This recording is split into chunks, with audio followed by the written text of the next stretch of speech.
Bonjour, Monsieur le Président. En plus, c'est un peu un honneur. Je suis député de Loire-Atlantique, député de Nantes, et l'AMF est née à Nantes par l'action du maire Saradin en 1908. Donc, ça fait un plaisir. On en a donné beaucoup des présidents de l'AMF. Donc voilà.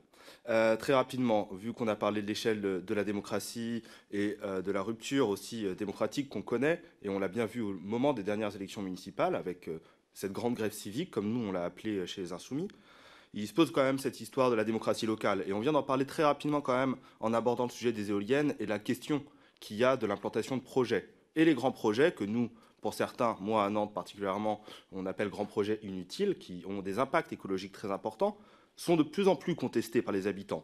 Pour des bonnes ou mauvaises raisons, ce n'est pas à moi de les juger. Cependant, il y a quand même une question en fait, de la démocratie locale derrière. Et qu'est-ce que l'AMF ? Je sais que Nantes est un territoire où il y a beaucoup de construction de dialogue, de propositions, de volonté, mais les citoyens se sentent de plus en plus abandonnés et obligés d'avaler des projets sans avoir de consultation et de participation active.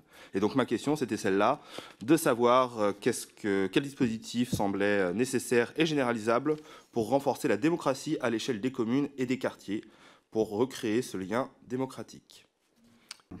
Sur la démocratie locale, moi je suis ravi parce que vous plaidez tous pour la responsabilité. Ce que je veux dire, c'est qu'il faut... Le problème, un projet est mal vécu lorsqu'il est imposé d'une entité dont on ignore même l'identité de celui qui l'incarne, quoi. Donc, quand je vous parle de la loi accélération, lorsqu'on prive le maire de son pouvoir d'urbanisme, on empêche la délibération locale. Et en fait, on va bloquer les projets parce qu'on va multiplier les contentieux. Donc, en redonnant du pouvoir clair à un préfet sur les services de l'État, donc réorganisation par préfet et sous-préfet, par arrondissement, et au maire, on favorisera, et ensuite c'est à chacun d'organiser sa consultation telle qu'il l'entend. Et puis il y a des maires qui le feront plus que d'autres, et puis les citoyens penseront ce qu'ils veulent aux élections. C'est logique.